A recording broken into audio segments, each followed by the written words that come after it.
Fernando, muy buenos días a todos los oyentes de Radio Atalaya.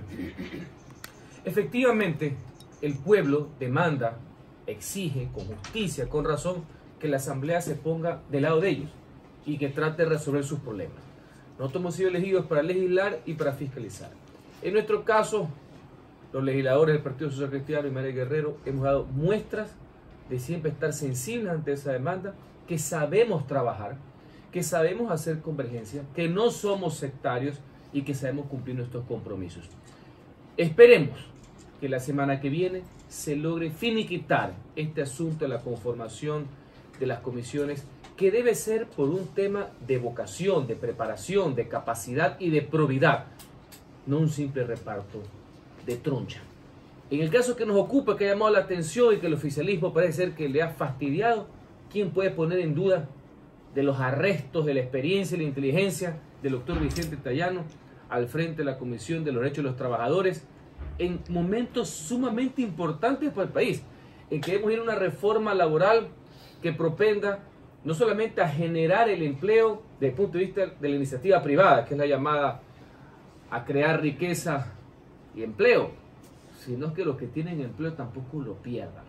Y eso no se decreta con un botón, ni con el dirigismo, ni con el estatismo, sino creando las condiciones necesarias, la confianza y la seguridad jurídica. Así que más allá del tema de los votos, esperemos que el sentido común y el respeto a la ley impere la próxima semana y que ya no tengan pretextos algunos y que se pongan a trabajar en función de los más altos intereses del país. Hay posibilidades de que impere el sentido común cuando se alude que desde el punto de vista legal prácticamente no le correspondería, en el caso de las comisiones en las que se determinó a su presidente como la de trabajadores y lo laboral, no le correspondería al Pleno, porque ya dentro de esa comisión se eligió al presidente. Por eso así digo yo, Fernando, y le pido una explicación, claro, por favor, bastante claro. La ley orgánica de la función legislativa establece cuál es el procedimiento. Solo en el caso de que pasados los 8 días no existiera la conformación, le correspondería al Pleno, la máxima instancia del Parlamento ecuatoriano, hacer la designación correspondiente. No es el caso de la Comisión de los Trabajadores, sí es el caso, por ejemplo, de la Comisión de Gobiernos Autónomos, que nunca se convocó, nunca tramitaron nada. Nunca se eligió a nadie. Nunca se eligió a nadie y le corresponde hacerlo al Pleno. Valga la oportunidad, ante tan distinguida audiencia, para expresar públicamente una vez más mi rechazo ante esa resolución irritada, ilegítima e ilegal del Consejo de Administración de la Legislatura, que un domingo, en una ocurrencia, porque no puede ser un argumento legal, nulitó lo actuado por la comisión solo para cumplir con antojos y voracidades del poder.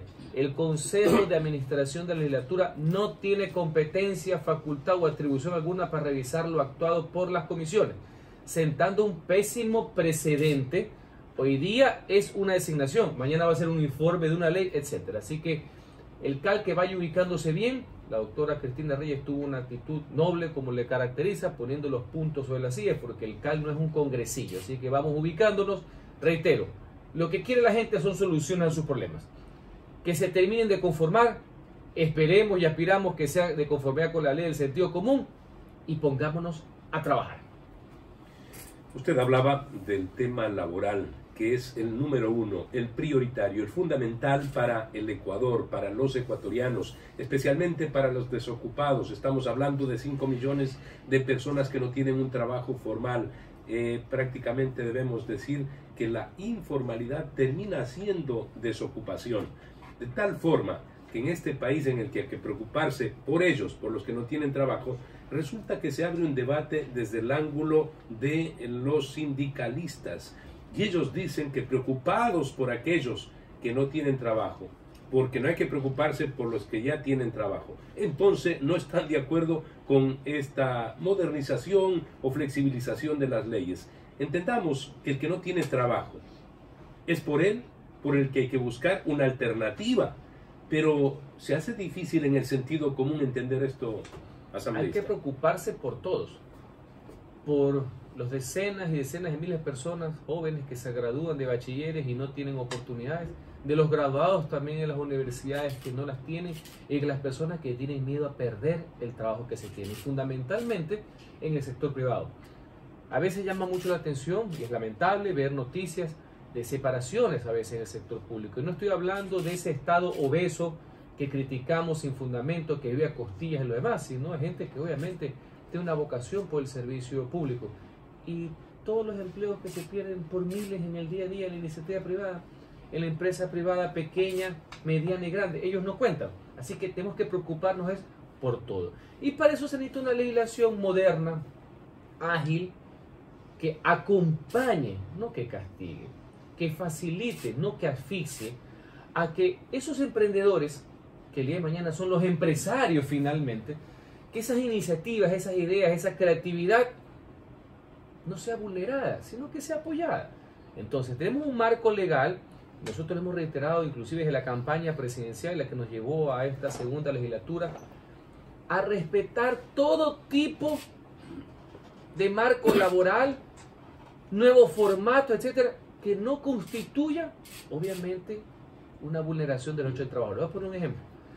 Ya existe el contrato parcial actualmente, pero si se necesita trabajar por horas, menos inclusive, porque la demanda es distinta en ciertos sectores como el turismo, que debe ser una de las principales fuentes de ingresos de un sector privado, inclusive el sector público en una ciudad, que se lo haga. Eso sí, siempre respetando los décimos correspondientes, la parte proporcional de la seguridad social, que es fundamental, pilar de todo, y los derechos de los trabajadores.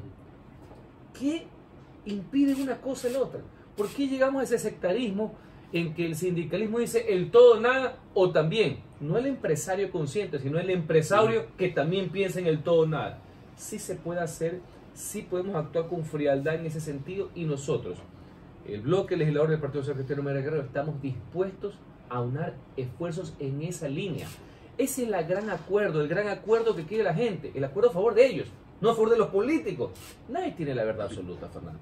Trabajemos, hay voluntad, y nosotros creemos que el tema de la generación de empleo, el tema de la seguridad, la vida de los ciudadanos, es ahorita la prioridad absoluta que debe tener la clase política.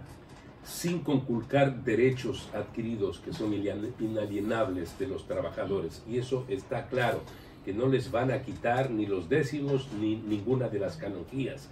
Pero en estos contratos, por ejemplo, de emprendedores, es lógico, es natural que, sabiendo lo que significa el emprendimiento, que es un riesgo, el riesgo que en grande hacen los empresarios, como opción ahora, con pequeños capitales, pueden iniciar una labor, una tarea. Pero hay el riesgo de que no surja ese emprendimiento, y está determinado que, si bien es cierto, en el mundo el emprendimiento es el que está moviendo la economía, no es menos cierto que no todos los emprendimientos continúan. Entonces lo que le dicen es 3 años para acompañar por parte del trabajador al emprendedor. Si funciona el negocio, se van de largo. Como dicen los empresarios, nadie contrata para despedir. Pero si no puede avanzar en esa acción comercial, empresarial, entonces dice: no queremos vernos con la carga del pago del despido intempestivo.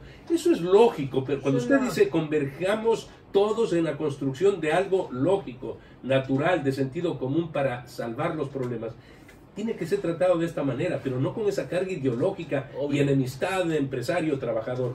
Por favor, perdóname que me haya extendido. Es que lo complemento, porque estamos en esa línea. Es que hay que encontrar justamente esa lógica que debe alejar el dogmatismo de cualquier ideología, de una extrema izquierda enemiga de la generación de riqueza por el sector privado, porque piensan que el Estado es todo, y también de una extrema derecha que piensa que el capital está por encima de las personas. No.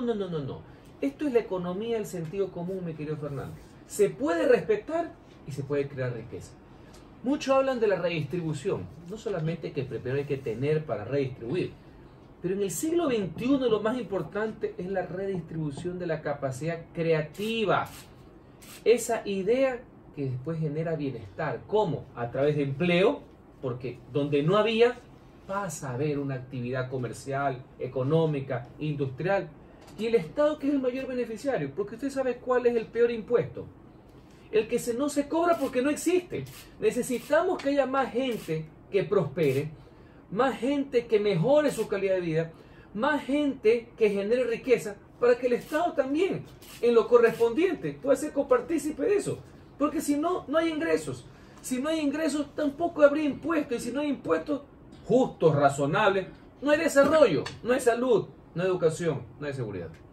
La denominada economía naranja, industria naranja, que tiene que ver con la creatividad, con las tecnologías y la innovación, que están impulsando países como Colombia con el presidente Iván Duque, se verían pues de una u otra forma, si quisiéramos adoptar sistemas similares, se verían truncados si no pasa un sistema laboral que sea estimulante para ese tipo de emprendimientos nuevos. Correcto. Entonces tenemos que ver dentro de la modernidad esas opciones que la están aplicando en muchos países, pero que en el nuestro la tara aquella, insisto, política, ideológica, y le quiero decir también periodística, porque escucho a periodistas que toman una postura irracional, y usted sabe y ha escuchado a quienes me refiero, porque en esto, insisto, en su exposición de hoy, tenemos que unirnos todos, pero con la mente abierta.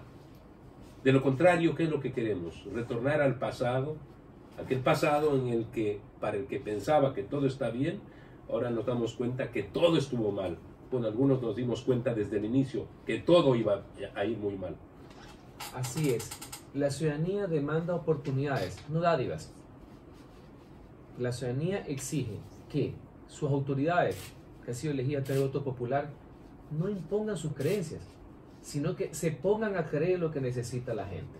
Así que una vez más ratifico nuestra predisposición, sin sectarismo alguno, escuchando las partes, escuchando al gobierno que tiene una iniciativa obviamente, escuchando a los trabajadores que no quieren ser vulnerados, no quieren retroceder, quieren avanzar, y a los empresarios conscientes, sí, que tienen una obligación que es llamar a crear riqueza y empleo, a encontrar la mejor fórmula. Pero lo peor sería el inmovilismo, el no hacer nada. Y eso las futuras generaciones no nos lo van a perdonar. Estamos con el asambleísta Henry Cucalón, analizando uno de los temas más trascendentes de la vida nacional. En los Estados Unidos, al mes se crean 250,000 trabajos. En el Ecuador se pierden los trabajos. Y sin embargo, no se quiere mirar con la claridad que debemos mirar para buscar la solución adecuada. Especialmente, reitero, para aquellos que no tienen trabajo y cuidar para aquellos que sí lo tienen. Vamos a la pausa, retornamos inmediatamente en el espacio Fernando Aguayo en vivo.